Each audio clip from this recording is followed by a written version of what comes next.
Baruch Hashem. Bueno, vamos a entrar ya en esta tercera clase sobre el curso de Torah. Hemos venido haciendo unas clases introductorias. Hoy esperamos concluir la introducción. Nos ha parecido oportuno abrir con esa introducción porque de esa manera, como nos vamos a encontrar en el estudio de la Torah, básicamente teniendo en cuenta a nuestro sabio Rashi y a nuestro sabio Nachmanides Ramban, pues naturalmente que ellos usan mucho las reglas que se han establecido para el estudio de la Torah y de ahí sacan las conclusiones. Entonces por eso hemos visto propicio por lo menos reconocer los más importantes estudios o reglas o que se han elaborado a través de los años de algunos de nuestros sabios para considerar la interpretación de la Torá. Y así pues vimos al rabino, el hijo de José de Galilea. Vimos también a Hillel, por supuesto las 7 leyes, las 7 reglas de Hillel, que son como la matriz. Vimos las 32 reglas del rabino Eliezer y hemos estado por último viendo las 13 reglas del rabino Ishmael, que a la final son las que también se vienen a considerar más en los tiempos actuales. Entonces, vamos a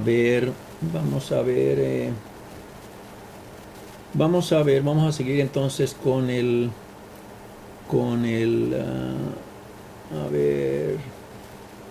vamos a ver esta que me da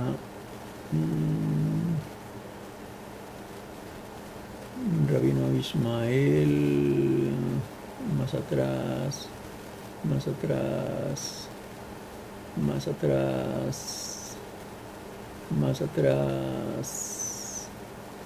Bueno, para resumir, vimos que la primera regla que nos considera el rabino Ishmael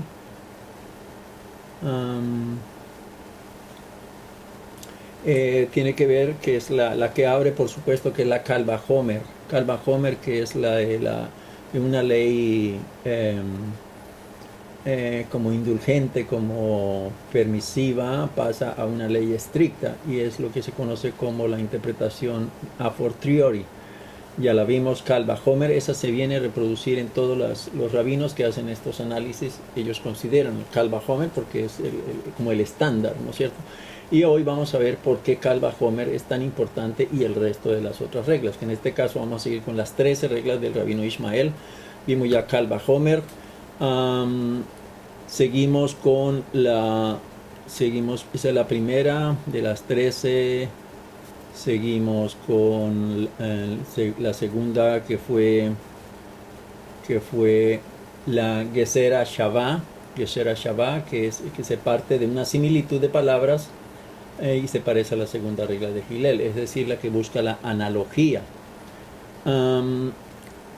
La tercera, en esta de la analogía, pues la dividen en dos estamentos. Una es que las mismas o similares palabras aparecen en ambos casos, o también cuando dos temas diferentes se colocan uno junto al otro. Entonces eso por comparación o analogía. En la tercera, o sea, la Binyan Ab, que son reglas deducidas de un solo pasaje de las Escrituras. Y y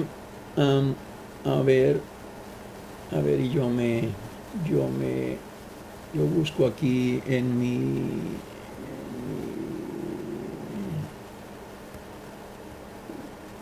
Kal Vajomer, que será Shavá, Binyan Ab, que son reglas deducidas de un solo pasaje de las Escrituras, y reglas deducidas de dos pasajes. Entonces se van considerando para el estudio de acuerdo a la regla de Binyan Ab. La cuarta, ya la Binyan Ab la analizamos. vimos algunos ejemplos. La cuarta, o sea, la Kelal Uperat. Vamos a ver entonces hoy la cuarta regla, que es la Kelal Uperat. Vamos a ver. Kelal Uperat. Ok, aquí la tenemos. Muy bien. Kelal Uperat. Que de una generalidad, de algo muy general, entonces seguido de un caso específico. Es decir, de lo general a lo particular. Cuando hay un enunciado general que va seguido de uno específico, aquí la ley entonces se aplica solamente al enunciado específico. Alguien me decía, ¿por qué no? ¿Por qué esto? ¿Por qué las estudiamos? Pues ya como les dije en el comienzo, porque las vamos a necesitar para saber ¿por qué me están diciendo los rabinos a mí lo que me están diciendo? ¿De dónde lo sacaron? ¿Cuál fue la razón? ¿Cuál fue esa caja de Pandora en donde ellos extrajeron esos conceptos? Entonces, todos estos conceptos pues vienen desde tiempos antiguos que nuestros sabios nos los han transmitido para poder nosotros entender qué es lo que la Torah nos quiere decir. Esto, vamos a decir, en cualquier religión ajena al judaísmo, pues no tienen ni idea de lo que estamos hablando. Por lo tanto, ellos se limitan a traducir la Biblia en el concepto plano, en el sentido peshat. Y no van a encontrar similitudes, analogías, discordancias, etcétera. Tantos elementos que aquí nuestros sabios nos están entregando. No los podemos analizar en detalle, ¿sí? De pronto algún día les haré llegar un estudio ya con más detalles sobre cada una de las reglas, especialmente las reglas de Rabino Ishmael, para que ustedes tengan esa información. Aquí pues en esta clase la estamos haciendo muy someramente para tener una idea y saber que cuando lleguemos a algún versículo que estamos estudiando, entonces recordarnos, esto se refiere a este tipo de regla, la regla número 3, 4, 5, 6, 7 o la 13, la que fuera. Entonces, por eso lo hacemos de una manera un poco rápida. Entonces, en Vayikra, por ejemplo, en Vayikra 18:6, dice la Torah, dice, ninguno de ustedes se casará con alguien relacionado con él. Entonces, aquí a quién se está refiriendo. Esta generalización es seguida por una especificación de matrimonios prohibidos. Por lo tanto, esta prohibición se aplica solo a los expresamente mencionados. Entonces, en la religión de donde la mayoría de personas proceden para conocer judaísmo, aquí tenemos algunos que son cristianos que están aprendiendo estudio de Torah. Por eso pues tengo que considerarlos para poderles explicar. Como les decía, pues ellos se han basado sencillamente en el análisis plano, en lo que la Torah me está diciendo de por sí, la Torah escrita, ni siquiera toman la Torah Sheval Pe, la Torah oral. Y aquí pues estamos conjugando nosotros y jugando con todos los elementos, la Torah Sevik Tav, la Torah escrita, y la Torah Sheval Pe, la Torah oral, que compete la Mishnah, la Gemara, el Talmud en general, Midrash, y escritos, comentarios, y toda una serie de elementos que han ido ayudando al pueblo judío a ir entendiendo lo que la Torah nos está queriendo decir. Entonces, esto pues no es ni un juego, ni mucho menos. Por eso es que hay muchas cosas que el cristiano en general las entiende de una manera plana y la entienden de acuerdo a lo que sus pastores o sus sacerdotes se las han manifestado, pero porque no tienen el concepto profundo que dentro del judaísmo sí se tiene. Y por eso ellos entienden todo pues a su manera. Generalmente lo entienden mal. Entonces, otro ejemplo es en Vayikra, que nos da en Vayikra 1:2, que dice, habla a los hijos de Israel y diles, cuando alguno de vosotros ofreciera un sacrificio al Eterno de cuadrúpedo, del ganado mayor y del ganado menor, ofreceréis vuestro sacrificio. Entonces, la regla anterior ordena que no se puede usar otro ganado diferente. Es decir, cuando aquí está especificando que es de ganado mayor y del ganado menor, y para mirarlo en su contexto, pues naturalmente no podemos ir a analizarlo lo que nos está diciendo en español. Tenemos que ir al hebreo para saber de qué tipo de ganado se está refiriendo, porque el hebreo da esos hints, esos enlaces, esas ideas. Esto se refiere a cuando está hablando, vamos a decir, vamos a poner un ejemplo, cuando decimos, por ejemplo, alguien está escribiendo un libro, una novela, y escribe allí, y le dijo, ¿cómo estás? Y le dijo, ¿cómo estás? Está haciendo una pregunta, se entiende genéricamente, ¿cómo estás? ¿A quién? A un hombre, a una mujer, ¿sí? Pero en el hebreo, de acuerdo a cómo esté escrito, ¿cómo estás? ¿No? Más lonja, por ejemplo, ya se sabe que está refiriéndose a un hombre y no a una mujer, que se escribiría diferente, ¿ya? Entonces, por eso es que siempre es importante conocer el trasfondo de qué es lo que el hebreo está escribiendo. Entonces, la anterior regla ordena, como dije, que no se puede usar otro ganado diferente al que se especificó. Hay muchas sectas por allí que, como les he dicho, dicen llamarse israelitas y que celebran Pesaj, por ejemplo, para allá en la cúspide de unas montañas.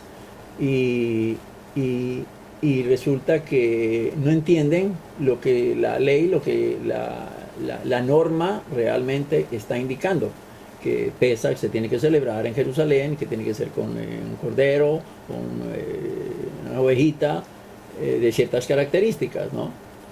Y que tienen que descubrir que no tenga ninguna blemish, ninguna cosa negativa en ella para poderla ofrecer. Entonces, todos estos son elementos que la gente común y corriente no tiene en cuenta. Así que entonces el enunciado general, que son los animales, que son los animales domésticos, tanto bovino como el ovino y el caprino, se mencionan exclusivamente para señalar que ninguna especie queda incluida en la ley, salvo los que aquí se mencionaron. Entonces no se puede utilizar un pollo o cualquier otra, ¿no? Sino exclusivamente lo que la Torah nos está diciendo. Entonces todo esto son de acuerdo a esas reglas que las vamos a conocer, que las estamos conociendo, mejor dicho. Muy bien, vamos a pasarle la siguiente.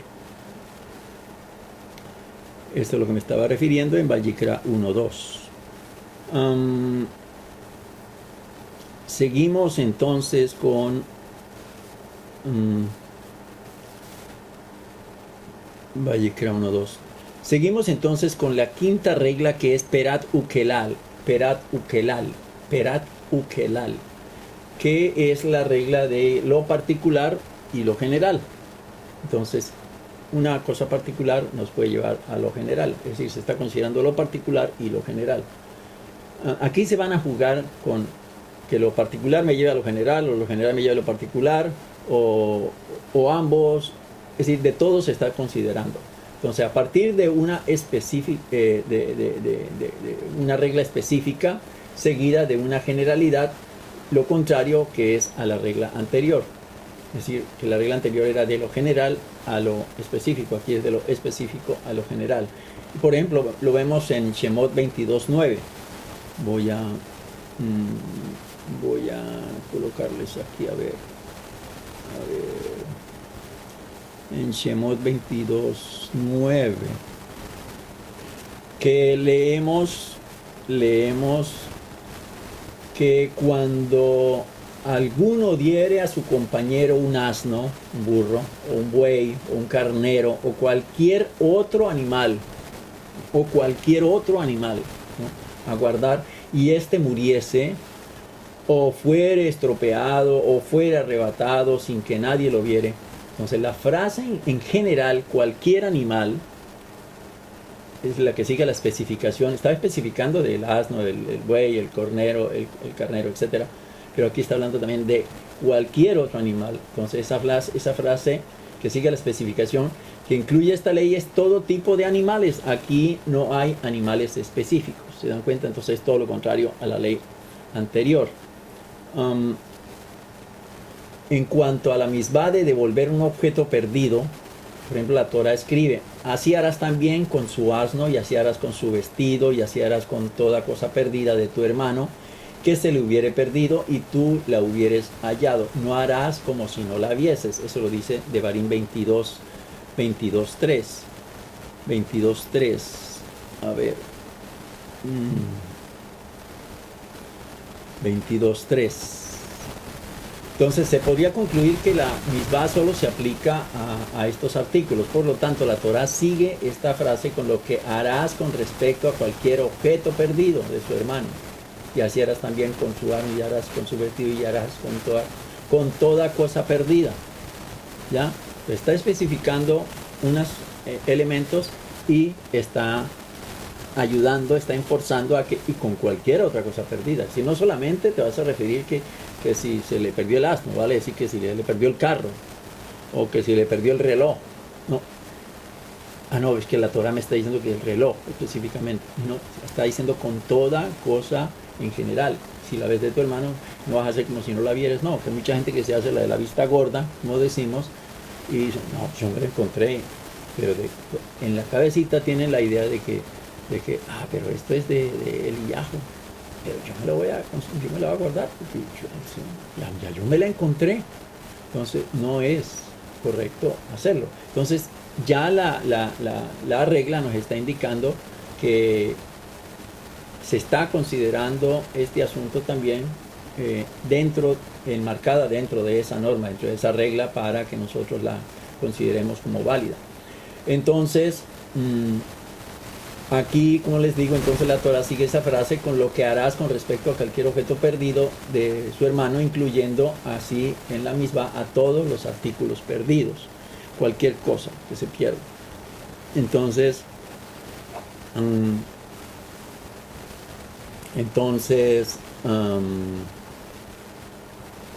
seguimos adelante con la número 6, Kelal, Uperat, Ukelal. Kelal, que es general, Uperat, que es lo particular, Ukelal otra vez. Entonces, lo general, a lo particular y a lo general. ¿Ya? Entonces, ¿qué quiere decir esto? Que cuando una generalidad es seguida por una específica y un carácter general, es decir, viene una general, viene un específico y luego remata con otro general. Entonces, puede deducir solo lo que es similar a lo específico. ¿Ya? En toda cuestión de delito sobre buey, sobre asno, sobre carnero, sobre ropa o cualquier cosa perdida de que alguno dijere, esto es mío, ante los jueces vendrá la causa de los dos, y aquel que los jueces condenaren pagará el doble de lo que le doble del valor que tiene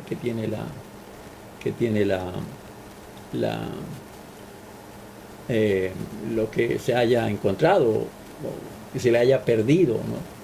Entonces, todas estas normas, se dan cuenta ustedes cómo van ayudando a establecer ya lo que son las leyes, las normas para ampararlas con versos de la Torah. Entonces, ¿de dónde sale la norma? Sale de aquí. Pero aquí no está especificado, no, pero se está deduciendo bajo este tipo de deducción, valga la redundancia, que nuestros sabios hicieron considerando estos aspectos, Kelal, Uperad, Ukelal, por ejemplo. Entonces, Shemot 22 nos está hablando sobre esto, sobre en toda cuestión de delitos, sobre buey, sobre asno, sobre carnero, etcétera, etcétera. Entonces, y aquel que los jueces condenaren pagará el doble a su compañero. Entonces, esto nos dice Shemot 22. Shemot 22.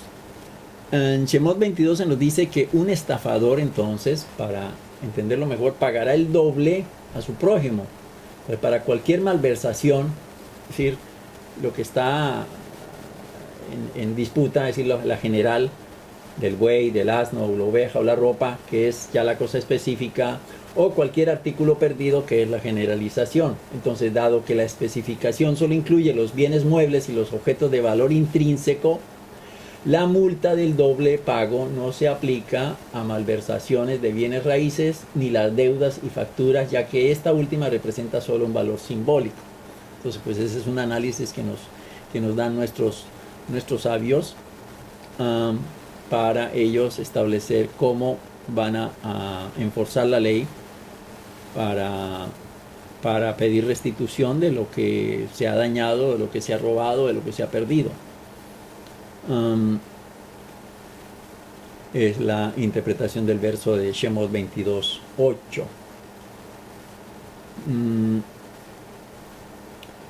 Ahora en Shemot 22, este está repetido. No, este está correcto. Entonces, dado que la especificación solo incluye los bienes muebles y los objetos de valor intrínseco, la multa del doble pago no se aplica a malversación de bienes raíces ni las deudas y facturas, que ya esta última representa solo un valor simbólico. Entonces, la diferencia entre esta regla y la 4 es que aquí el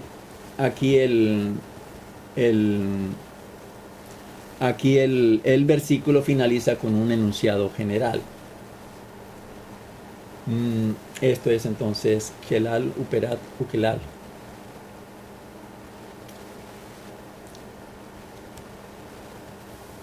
Sigue la séptima, que es la Kelal, es decir, la general, Shehu Sherik Lefrat, que de una generalización que requiere una explicación específica y de algo específico que requiere una generalidad explicativa. Entonces indica que los principios de las reglas 4 y 5 no se aplican cuando el enunciado introductorio general específico requiere una mayor claridad. Entonces, cuando hay algo confuso, entonces no se puede aplicar la regla anterior, sino que tiene que hacerse bajo Kelal Shehu Sherik Lefrat. ¿De acuerdo? El general que requiere elucidación por lo particular, y el particular que requiere elucidación por lo general. Entonces la Torá, para mostrarlo en un ejemplo, dice la Torá en 13:2, dice: conságrame cualquier primogénito. Está hablando conságrame cualquier primogénito, ¿no es cierto? Lo que implica que incluso una primogénita, es decir, una niña, una mujer, se incluiría en esta ley. Pero entonces la Torá declara explícitamente que incluyeron en esta ley solo a los hombres, por lo que le estaba diciendo yo también que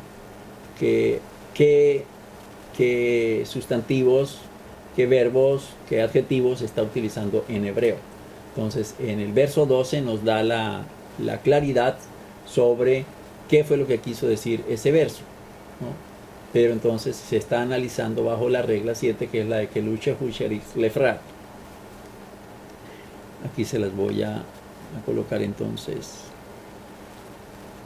para que le sigan el ritmo.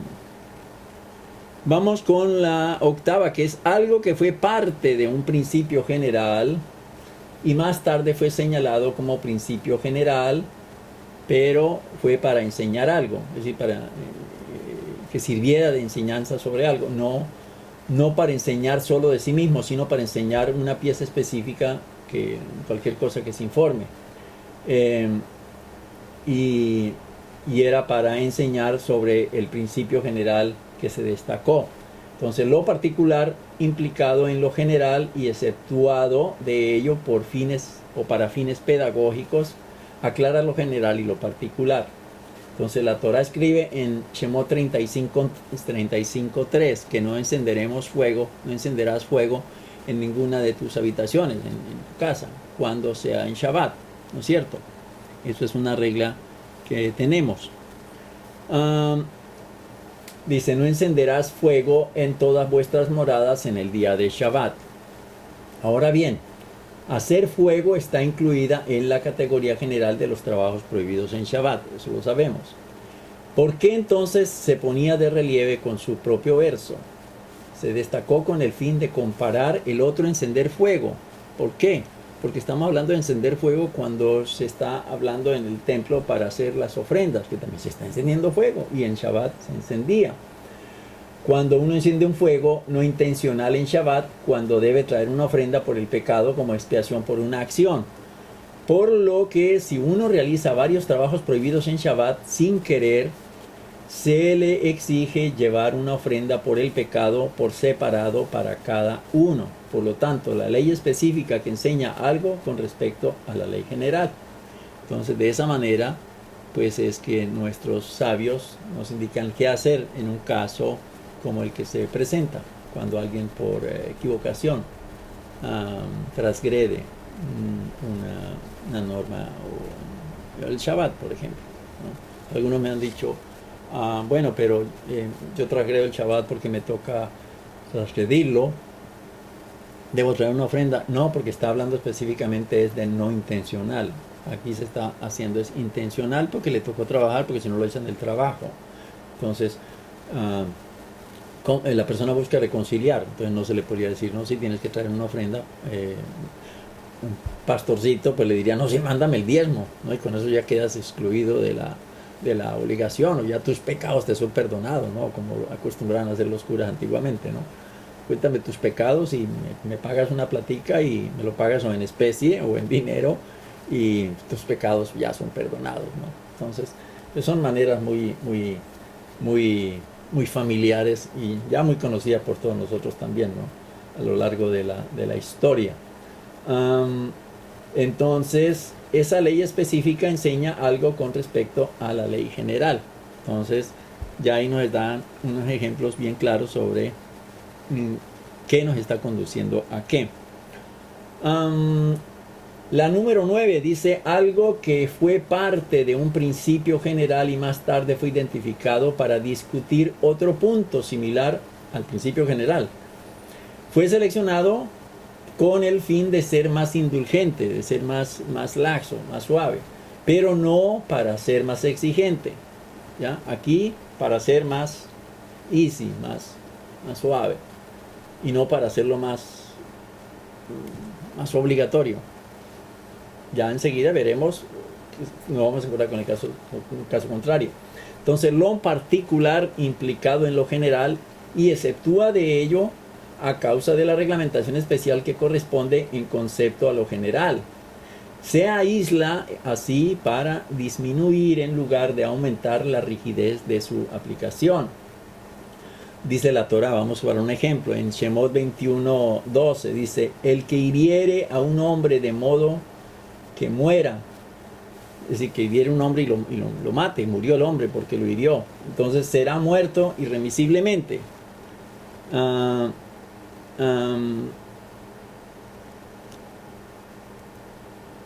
Será muerto irremisiblemente. Entonces, pues, ¿qué entendemos allí? No, pues, lo mató, pues la Torah dice que hay que matarte, ¿no? O la gente puede entender, no, pero la Torah dice ojo por ojo, diente por diente. Entonces le rompiste un diente, entonces tenemos que romperte un diente. Le dañaste un ojo, tenemos que dañarte el ojo. Pero ¿y qué si soy ciego de un ojo? ¿Me van a dejar sin vista? Entonces la Torah ahí se encarga de analizar cada uno de estos casos. Entonces miramos sobre el principio número 9, algo que fue parte de un principio general. Entonces dice, el que mate a una persona será castigado con la muerte. Entonces este versículo parece, como les digo, de indicarnos que la pena de muerte va con todo el que mate, intencionalmente, y también para el que mata sin querer queriendo, inintencionalmente, ¿sí? Porque está diciendo irremisiblemente, es decir, el que mate pues será muerto, será matado irremisiblemente. Eso es lo que se da a entender así en sentido plano. Y eso es lo que se enseña a estas personas que les digo yo que extraen el concepto de allí de la Torah y entonces lo van a interpretar, y lo que hacen es que lo malinterpretan. Entonces la Torah escribe en el verso 13, porque siempre está buscando hints, ¿no? Buscando ver cómo se conecta, que para eso fueron las cuatro categorías o 4 niveles el estudio de la Torah, para poder encontrar las respuestas, que fue el Pardés, que hablamos del Pardés de la finca, de la hacienda, del Peshat, del Remes, del Derash y del Sod, ¿recuerdan ustedes? Entonces dice en el verso 13 que si uno mata a otra persona sin querer, no es condenado a muerte, sino que es desterrado a una de las ciudades de refugio, como dicen Devarim 19:5. ¿Se dan cuenta? Pero anteriormente nos está diciendo el que mate, que muere irreversiblemente. Pero entonces la Torah más adelante se encarga de mostrarnos caso por caso y específicamente. Entonces, uno que mata sin querer se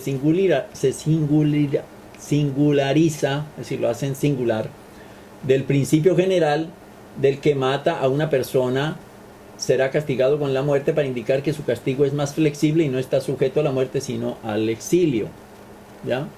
Y ahí vienen las normas adyacentes, cómo es que tiene que hacer, cuánto tiempo será, quién es la persona que va a estar a cargo de esa persona que huye, etcétera, etcétera.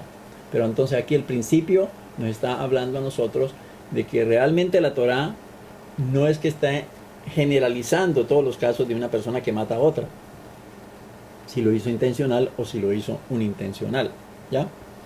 Entonces eso está considerado dentro de este principio, del principio número 9, la regla número 9 de nuestro rabino Ismael. Entonces ahí lo tienen.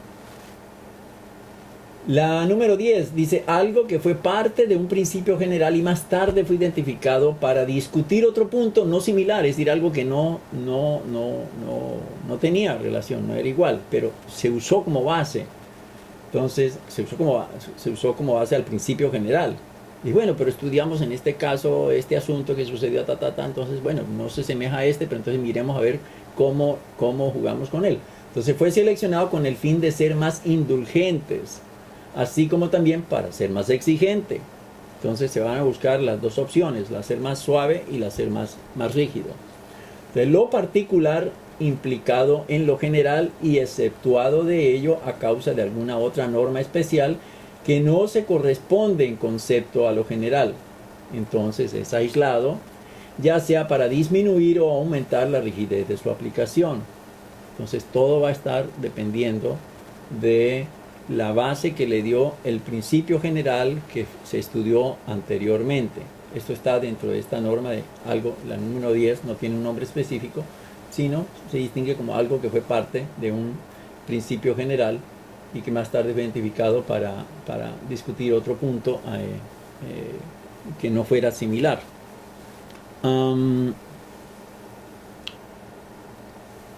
En Shemot 21.2, ¿qué nos dice la Torá? Un ejemplo.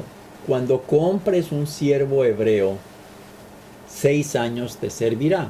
En el 7º año, pues ya sabemos que es el año de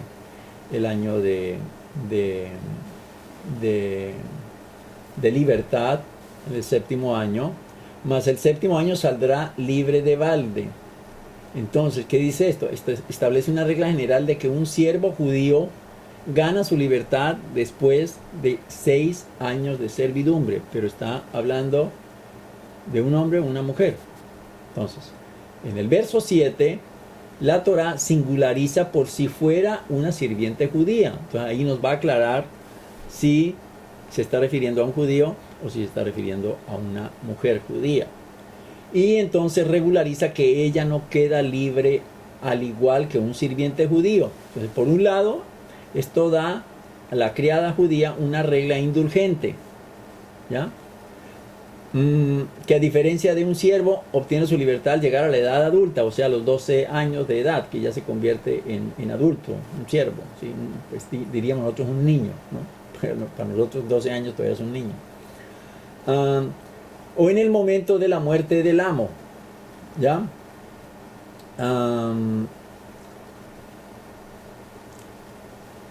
Entonces, por un lado, esto da a la criada judía una regla indulgente que, a diferencia del siervo que obtiene su libertad a los 12 años, su libertad, la libertad de este muchacho llega a los 12 años, ¿sí? O se da el caso de que el amo muera. Entonces, por otro lado, se le da también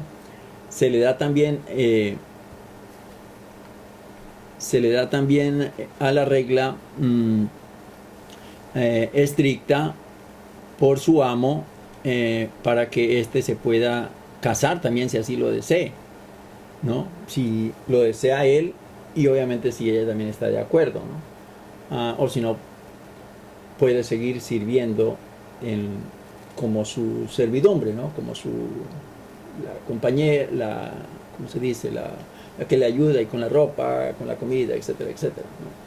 Am, entonces, estos ejemplos nos están ayudando a entender cómo de ciertas reglas generales nos va a llevar a un caso específico para cómo dilucidarlo, cómo poderlo nosotros interpretar.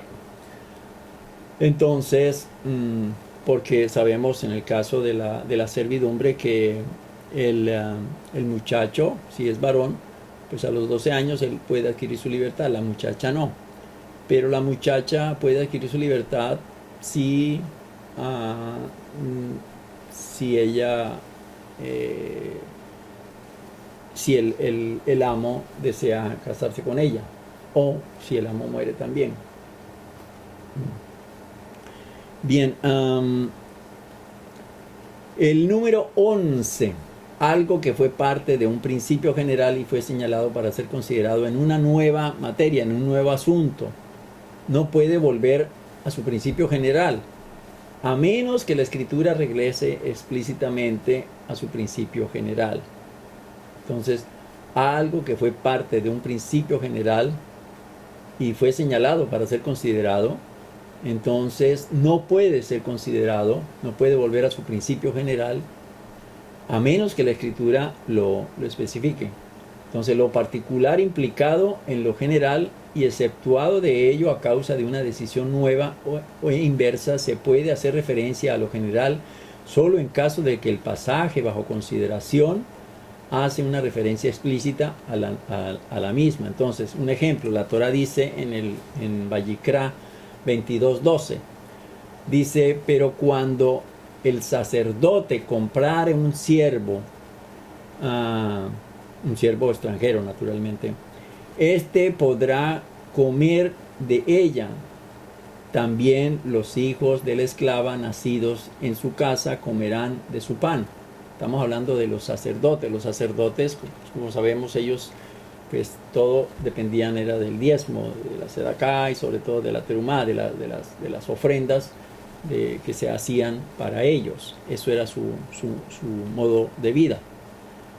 Entonces, vamos a pasárselo aquí.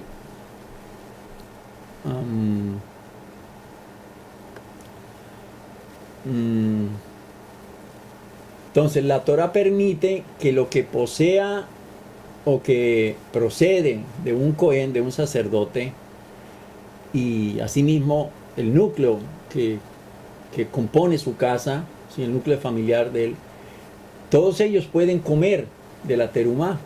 Fíjense ustedes, si es un esclavo, ¿no?, cualquier miembro de la familia es santificada por medio del sacerdote, fíjense ustedes.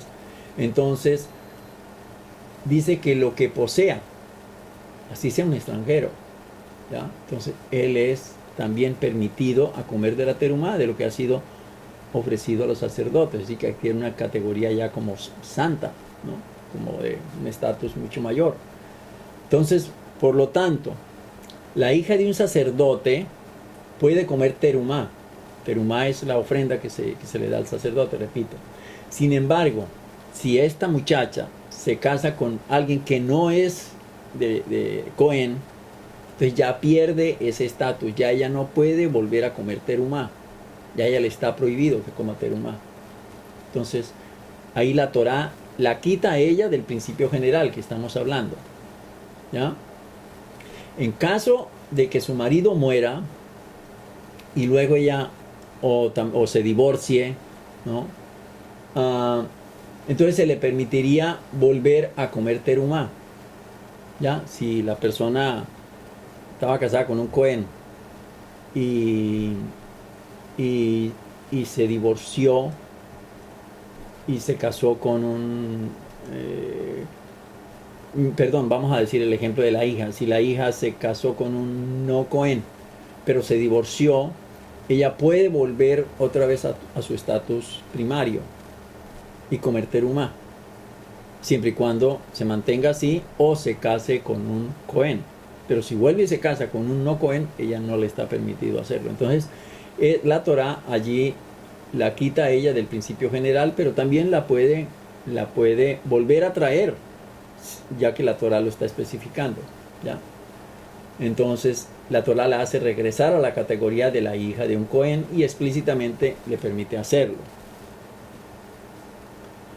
¿ya? Entonces, eso es algo que fue parte de un principio general.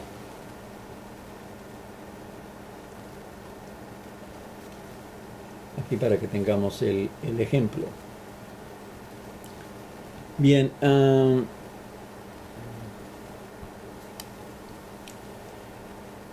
seguimos en el 12, en el penúltimo de los 13 reglas del rabino Ismael. Entonces nos habla de un asunto que fue derivado o fue sacado, deducido de su contexto, o un asunto derivado de su extremo, de la parte final, es decir, a partir de lo que sigue. Entonces, lo que se llama como deducción por contexto. Entonces, la Torah ha incluido, por ejemplo, no robarás como uno de los 10 mandamientos, eso lo sabemos, ¿no es cierto? No robarás. Pero no está claro, sin embargo, si este versículo es una prohibición contra el robo de la propiedad o contra el robo de un ser humano, es decir, lo que conocemos como el secuestro, ¿sí?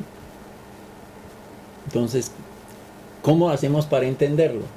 Entonces los sabios dedujeron, ¿ya? Por contexto, lo dedujeron, que se trata de una prohibición contra el secuestro. ¿Por qué?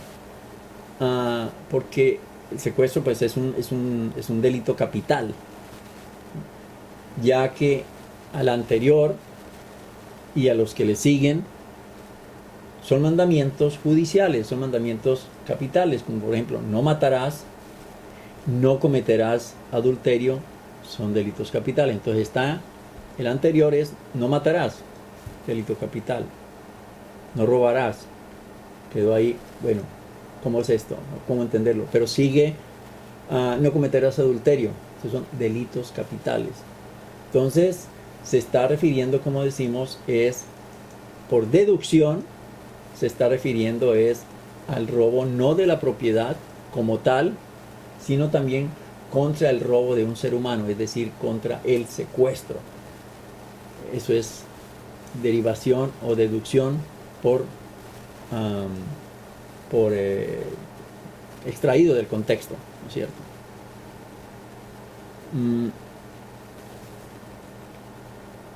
Y la 13, que es la resolución de dos versos que parecían contradecirse unos a otros, es que una tercera estrofa vendrá a reconciliarlos. Entonces, cuando hay una aparente contradicción entre dos versículos, entonces hay que buscar a una tercera para que venga y reconcilie. Entonces, cuando dos pasajes bíblicos contradicen la contradicción en que se está analizando, debe ser resuelta por referencia a un tercer pasaje. Por ejemplo, la Torá nos habla ya en el primer capítulo de Bereshit 1, que dice: Bereshit bara Elohim es hashamayim bet haaretz. En el principio creó Dios los cielos y la tierra. En principio creó Dios los cielos y la tierra. ¿Ok? Eso lo conocemos todos. Entonces, en el principio creó Dios los cielos y la tierra.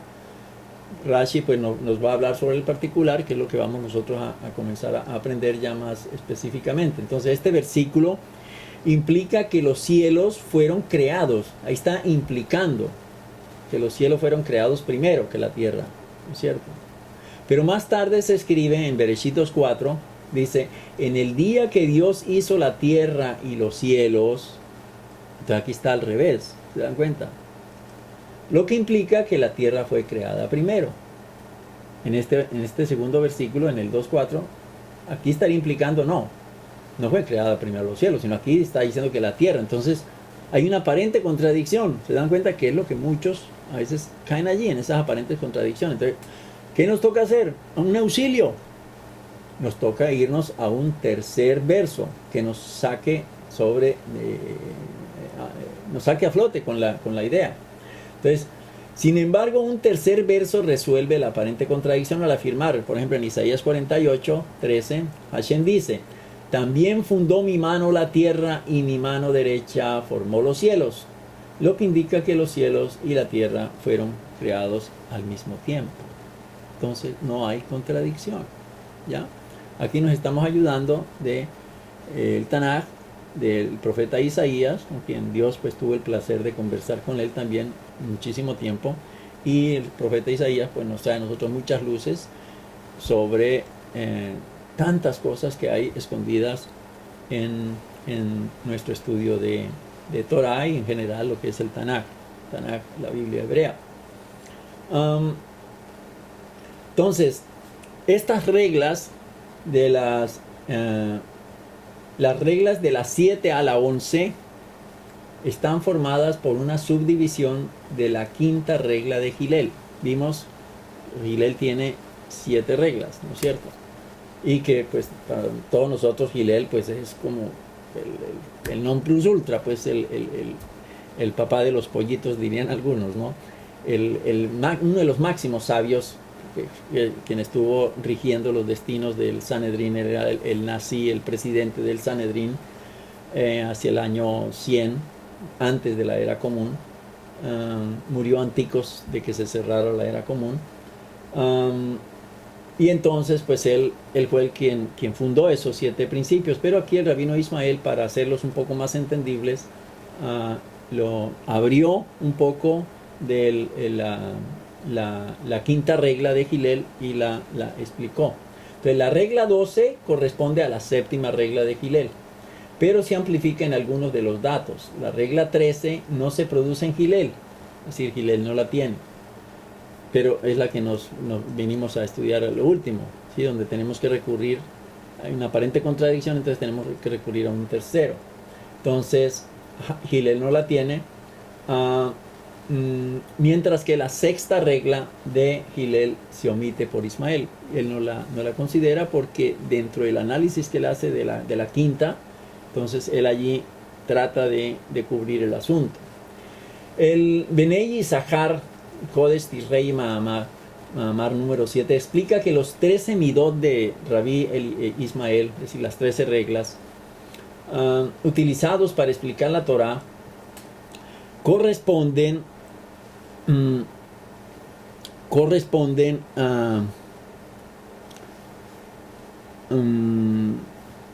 ver,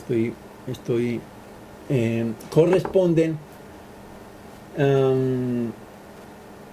con los, vuelvo y repito, en el Benei Issachar, es una obra muy importante en el judaísmo, explica que los 13 midot del rabino Ismael, las 13 reglas del rabino Ismael, para explicar la Torah, corresponden a los 13 midot Harajamin, que Harajamin es los 13 pedidos de misericordia que siempre nosotros hacemos en los Selijot, en los pedidos de auxilio que le hacemos al Eterno. Sin embargo, estos 13 midot no son una sola unidad. Los 13 por sí no son una sola unidad, sino que en realidad están divididos en un grupo de 12 midot de Gesed, ¿sí? De Gesed es como benevolencia, y una midá de din. La midá de din es la de juicio, la de cómo enforzar la ley, ¿no? Entonces 12 más 1. Los 12 son Gesed, como benevolencia, como misericordia, como amabilidad, como es decir, tomando la suave las cosas, pero el otro sí es más estricto. Entonces la única midá de din que es descrita por el nombre de Kal, o sea la Kaf Lamet, corresponde a la midá de Kal Bajomer, o sea la primera de las reglas que estudiamos. Entonces, por eso es que la Kal Bajomer es como la que siempre están recurriendo nuestros sabios para extraer de allí las enseñanzas y poder nosotros comprender y tener una resolución cierta sobre una regla que está enforzada, que está obligada, ¿sí? Que es de estricto cumplimiento, que es Kal Bajomer, que es la de la que se está entendiendo a priori, como decimos, la que se está entendiendo de una regla en algo general nos lleva a algo simple. Entonces, esa es la manera en que estos 13 midot, de estas 13 reglas, pues nuestros sabios las han subdividido para que tengamos nosotros también una idea. Bueno, tenemos 12 misericordiosas y tenemos una que es de juicio, que es la de Din.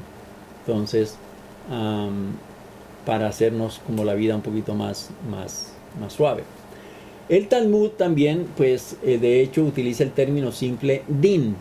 Cuando el Talmud habla de Din también, lo hace como una referencia a Kal Vajomer. Por ejemplo, la Mishnah en Baba Kama utiliza la expresión Dabo levamin hadin. Dabo levamin hadin. Alágicamente hay una diferencia fundamental entre Kal Vajomer y todos los demás midot utilizados para explicar la Torah. Solo Kal Vajomer puede derivarse exclusivamente sobre la base de Sevará. Interferencia, o sea, la inferencia lógica. Sevará significa lo que se infiere por lógica, es decir, lo que se extrae por la lógica. Bueno, si esto es así, esto es asado, pues por lógica esto me da esto. Eso se llama Sevará. Mientras que todos los demás midot, todas las demás reglas, requieren una tradición transmitida por el maestro de uno, es decir, alguien que le esté enseñando a uno, bueno, esto cómo es que lo tengo yo que entender. Entonces ahí tenemos también nosotros que recurrir a la ayuda de los guías nuestros, de los sabios nuestros, de los rabinos nuestros, porque se van a dar reglas que se tienen que usar en determinadas regiones y no se pueden aplicar de acuerdo a conforme lo estuvimos, por ejemplo, estudiando en este caso, porque son casos también particulares, ¿se dan cuenta? Entonces la Torah allí se va a estudiar de una manera en que podamos nosotros entender la norma por las circunstancias en que se están dando los hechos. Entonces, el mayor, por eso es que se está hablando de Gesed, de benevolencia, de misericordia, de Midot Rahamim, las Midot, las reglas de misericordia, ¿no? Es el nombre en general. Entonces, el mayor Gesed en el mundo, pues, ¿quién es?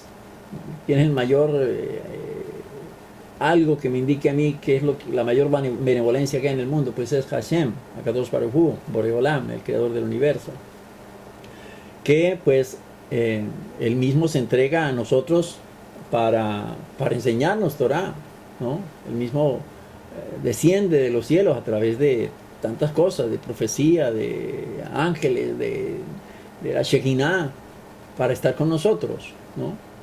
No me vayan a malinterpretar de otra manera, como enseñan por allá los de la secta aquella, ¿no? De que se entregó a sí mismo. No, se entrega a sí mismo es cuando desciende su Shekinah, desciende esa chispa divina en nosotros y nos alimenta, nos habla de la misma manera que le ha hablado a nuestros ancestros, pues también a nosotros nos puede hablar, ¿sí? La gente de las otras sectas entiende que es que lo hicieron carne, ¿no? Eso es completamente prohibido. Entonces, porque allí es donde él está mostrando la mayor gesed, la mayor benevolencia, la mayor misericordia, la mayor bondad, mejor, que ser alguno puede tener. Y es que, ¿qué es lo que quiere él de nosotros? Pues que lo conozcamos, que nos acerquemos a él, que vivamos cerca a él, para beneficiarnos nosotros de él, no que él se beneficie de nosotros, pues él como un padre pues estará contento, feliz, dichoso de tener a sus hijitos ahí como la gallina con sus polluelos, ¿sí? Nosotros sí es lo que nos interesa, vivir cerca a él, ¿no? Él, pues a fin de cuentas, pues él es el dueño, el creador de todo este universo. Entonces nosotros somos los que vamos a recurrir a él. Entonces las midot, voy a pasarles algunas de las gráficas que estaban pendientes. Entonces, las midot, o sea, las midot de Rahamim, las reglas de misericordia, causan que Hashem revele más de su presencia en el mundo. Y, en consecuencia, las midot que utilizamos para explicar la Torah, como en este caso, estamos compartiendo el tiempo nuestro para explicar todas estas leyes, todas estas normas, explicar cómo es la Torah, todo esto. Entonces, todo esto que hacemos para explicar la Torah lo que hace es que revela cuánto más de la presencia de Hashem está con nosotros, ¿sí? Que vemos a través de una lectura superficial de la Torah, ¿sí? Entonces, la manera en que nos dedicamos a estudiar la Torah y a explicar la Torah, cada uno de nosotros, porque cada uno de ustedes también lo va a tener que hacer en su casa, para poderle explicar a los otros que vienen detrás de ustedes, y a nuestros hijos, a nuestros nietos, etcétera. Entonces eso lo que hace es que revela la presencia de Akadosh Baruj Hu, la presencia de la Shekinah, viene a morar con nosotros.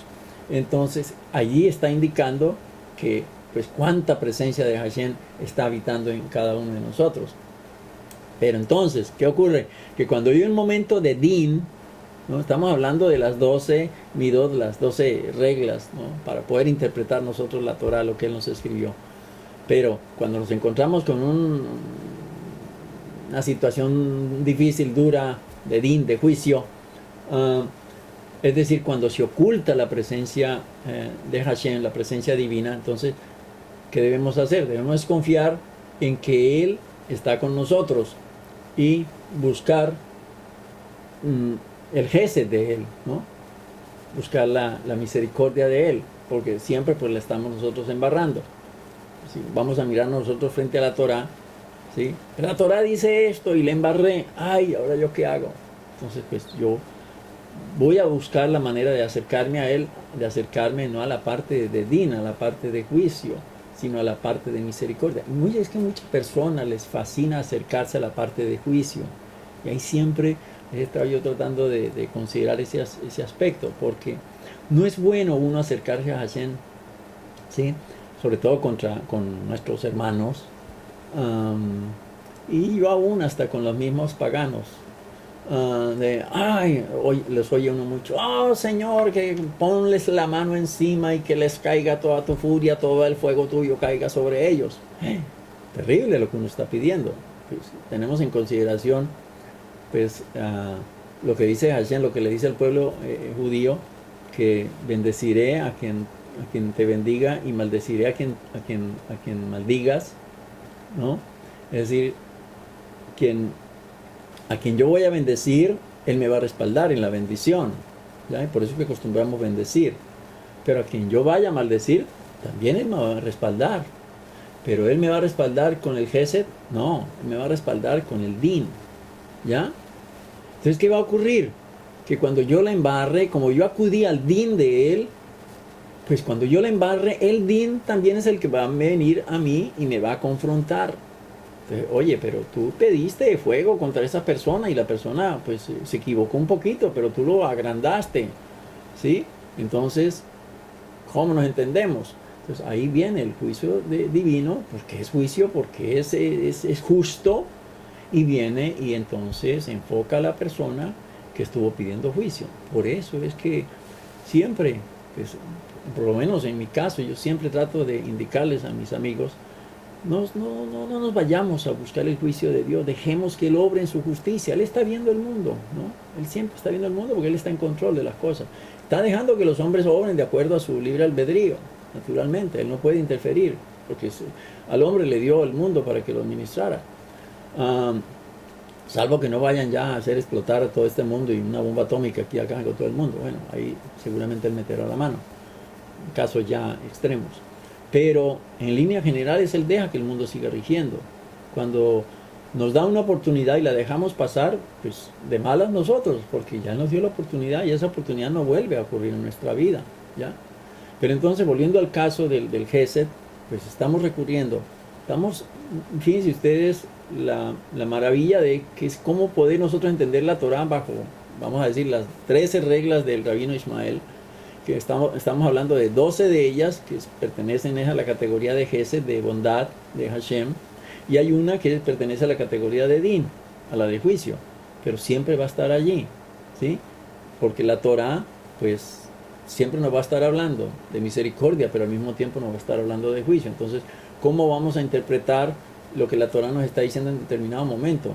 No que quebranté el Shabbat por esto, por esto y por esto.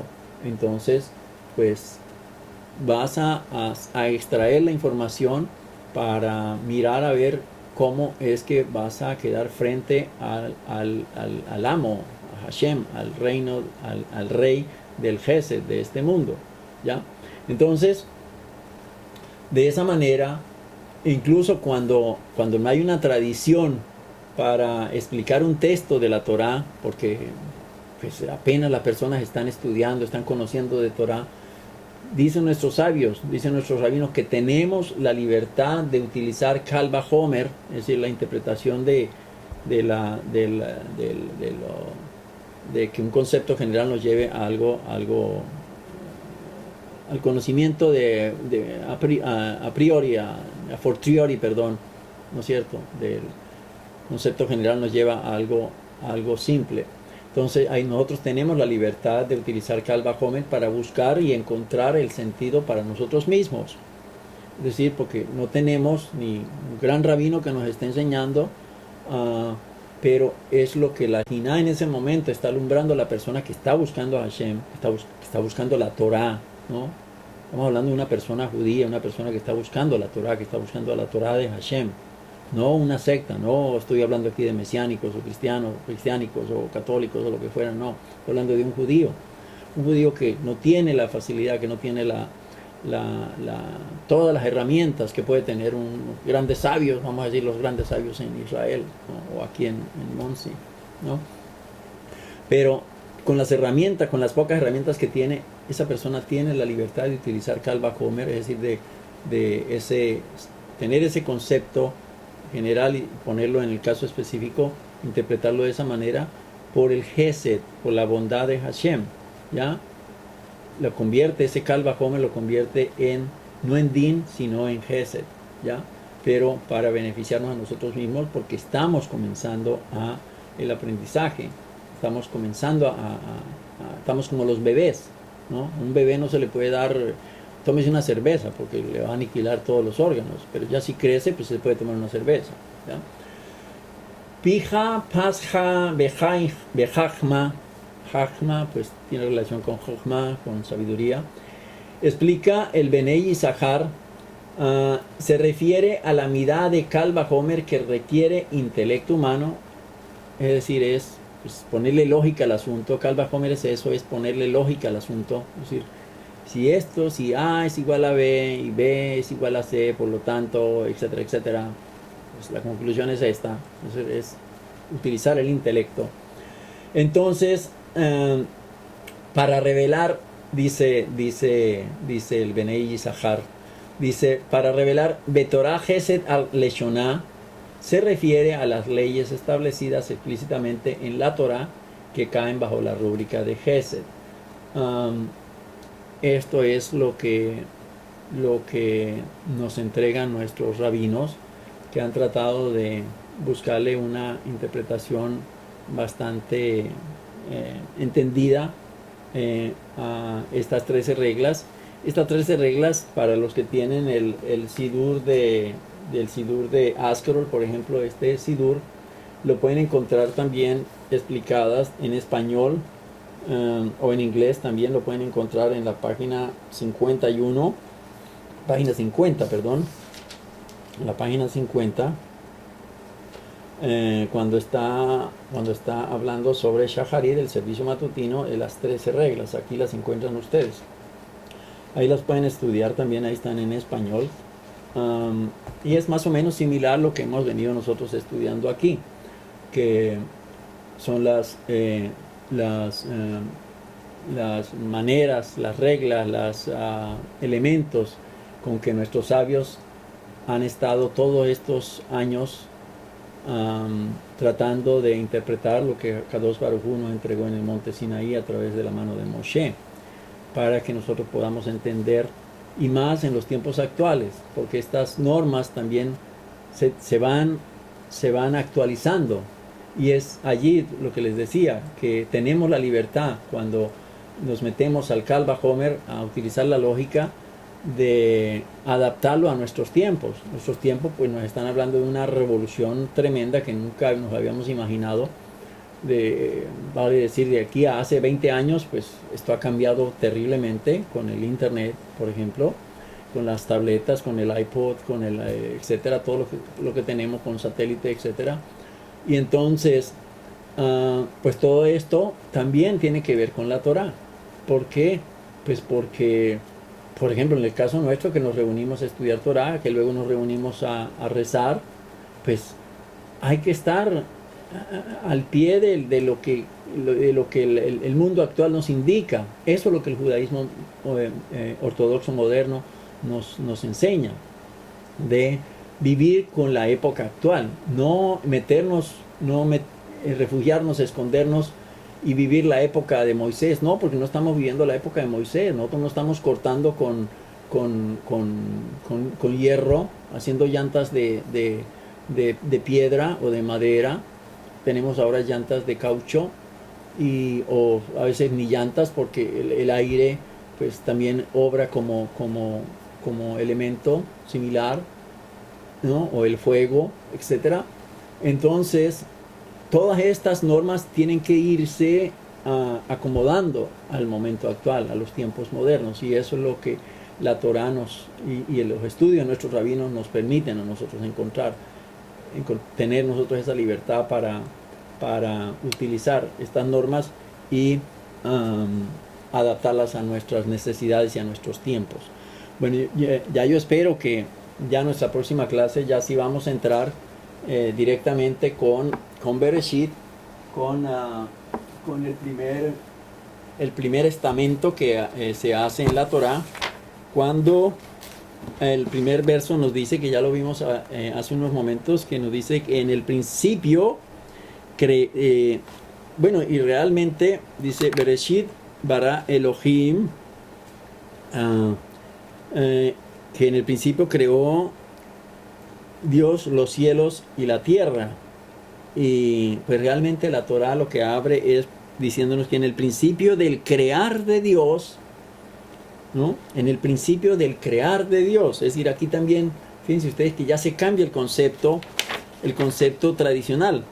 En el principio del crear de Dios, dice los cielos y la tierra. Cuando la tierra era confusión y vacío, con oscuridad sobre la superficie del abismo, y el aliento de Dios planeaba sobre la superficie de las aguas. Entonces Dios dijo: haya luz, y hubo luz. Dios vio que la luz era buena, y Dios separó entre la luz y la oscuridad. Dios llamó a la luz día, y a la oscuridad la llamó noche. Y hubo anochecer y hubo mañana, día 1. ¿Ya? Entonces, pues ya vamos nosotros a comenzar ya en nuestra próxima clase a analizar qué es lo que Rashi y el rabino Ramban Nachmanides interpretan, teniendo en consideración todas estas reglas, interpretan con lo que Dios quiso decir, o con lo que Dios quiere decir mejor, con esta expresión: Bereshit bara Elohim et haaretz et shamayim bet haaretz. ¿Ya? En el principio del crear de Dios los cielos y la tierra. Pero entonces ya eso entraremos en profundidad en nuestra próxima reunión, para ya meternos con todas en el estudio de nuestro primer libro de Bereshit. Que Akadosh Baruj Hu nos permita seguir en este camino de entendimiento, de razonamiento, utilizando lo que Él nos entregó, que es nuestra mente, nuestro razonamiento, para así conocer tantos secretos y misterios que Él tiene escondidos en la Torá, y de esa manera acercarnos más confiados en Él, para crecer también de la misma manera en el conocimiento de este sagrado libro. Amén y amén.